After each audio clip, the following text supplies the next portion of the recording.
Selamat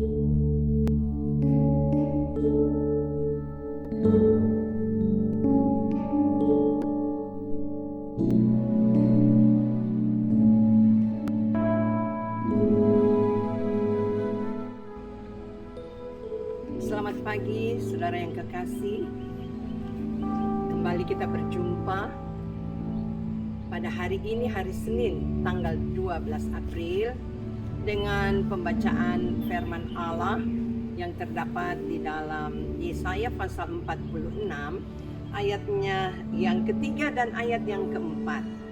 Dengarkanlah aku, hai kaum keturunan Yakub, hai semua orang yang masih tinggal dari keturunan Israel, hai orang-orang yang kudukung sejak dari kandungan, hai orang-orang yang kujunjung sejak dari rahim.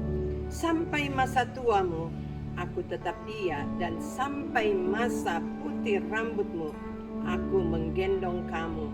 Aku telah melakukannya dan mau menanggung kamu terus. Aku mau memikul kamu dan menyelamatkan kamu. Puji Tuhan.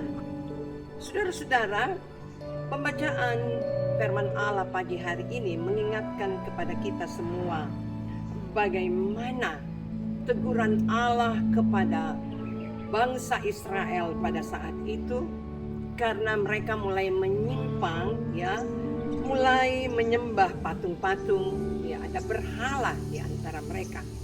Sebab itu kalau kita baca di dalam ayat yang pertama sampai ayat yang kedua, menunjukkan di situ bahwa dewa yang mereka sembah itu tidak ada artinya, tidak berkuasa, tidak menyelamatkan.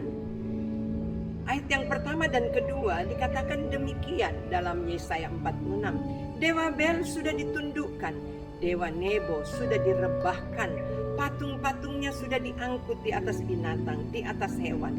Yang pernah kamu arak sekarang telah dimuatkan sebagai beban pada binatang yang lelah, yang tidak dapat menyelamatkan bebannya itu.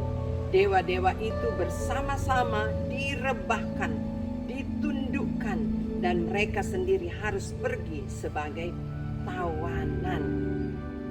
Dalam ayat yang keempat jelas bukan hanya kepada umat Israel, tapi saat ini kita sebagai orang yang percaya kepada Allah, ada jaminan kehidupan saudara dan saya.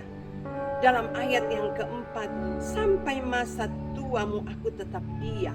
Artinya Tuhan ingin mengatakan bahwa dia tidak pernah berubah dan tidak ada Allah sama seperti dia. Dan sampai masa putih rambutmu, aku menggendong kamu.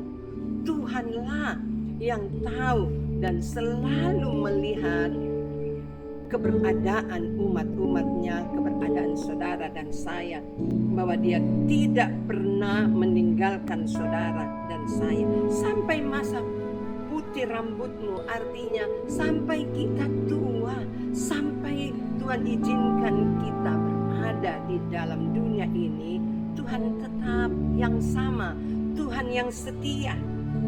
Aku telah melakukannya dan mau menanggung kamu terus. Aku mau memikul kamu dan menyelamatkan kamu. Patung-patung dewa-dewa tidak dapat menyelamatkan manusia, tapi Tuhan yang tak pernah berubah dengan janjinya, dialah yang menyelamatkan umat manusia, yang menyelamatkan saudara dan saya. Di dalam 2 Timotius pasalnya yang kedua jelas dikatakan demikian. 2 Timotius pasal 2 ayatnya yang ke-12 dan 13 dikatakan demikian. Jika kita bertekun, kita pun akan ikut memerintah dengan dia. Jika kita menyangkal dia, dia pun akan menyangkal kita. Ayat yang ke-13, jika kita tidak setia, dia tetap setia. Karena dia dapat menyangkal. Karena dia tidak dapat menyangkal dirinya. Nah, inilah Tuhan kita. Kita seringkali tidak setia, tapi dia tetap setia. Ini janjinya. Mari kita tetap bertekun, tetap setia kepada Tuhan. Setiap manusia menghadapi masalah persoalan, tetapi Allah menunjukkan bahwa dirinya tidak pernah berubah. Allah tidak pernah berubah, Dia tetap setia. Haleluya, puji Tuhan.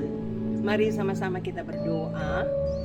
Tuhan Yesus, pada pagi hari ini kami mengucap syukur kepadamu bahwa Engkau telah berfirman kepada kami semua, mengingatkan bagaimana Engkau tetap setia kepada janji-janji-Mu bagi kami umat-umat-Mu yang bertekun dan tetap beribadah kepadamu, yang tetap berpaut kepada Tuhan.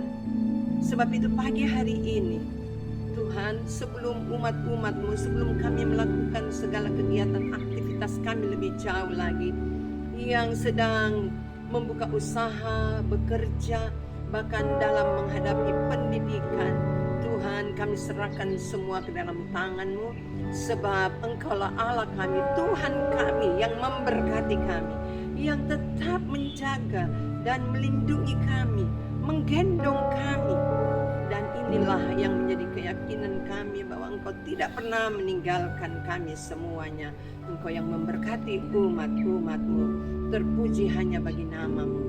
Di dalam nama Tuhan Yesus Kristus. Haleluya. Amin. Puji Tuhan. Tuhan Yesus memberkati.